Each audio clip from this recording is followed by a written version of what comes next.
আমার একটা পেয়ারা মাখাই দিবেন, ধরেন।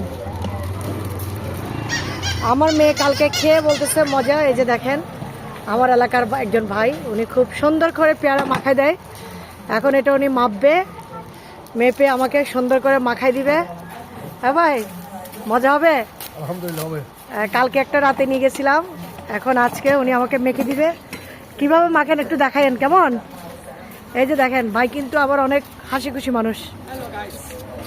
এই যে আরেক ভাই চলে আসছে, ভালো আছে আমাদের জিলাপি ভাই। না না, ইয়াসিন ভাই ধুইছেন, এটা ধুইছেন? অবশ্যই। আচ্ছা, এটা উনি ধুইছে, আপনারা দেখেন। উনি এটা মাখাবে। আমি একটু চিনি দিয়েন, বেশি চিকেন করিয়েন না। এই যে দেখেন, ভাই খুব দ্রুত বানাচ্ছে। দেখেন তার হাতের স্পিড, দেখেন কি হাসি ভাইয়ের। দেখেন, ওই চিনিটা দাও, একটু চিনি দিন। কিন্তু আমি চিনি ছাড়া আবার খাইতে পারি না, একটু টক মিষ্টি। আমার মেয়ে খাবে, ঝালটা হালকা দিবেন।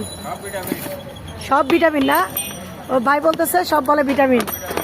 এই দেখেন খুব সুন্দর করে বানাচ্ছে। এই যে চিনি নিয়ে আসছি একটু করে, কারণ হালকা চিনি না হলে ভালো লাগে না। এটা দেখেন, এই যে দেখেন বানাই ফেললো, খুব সুন্দর মজার, কমপ্লিট।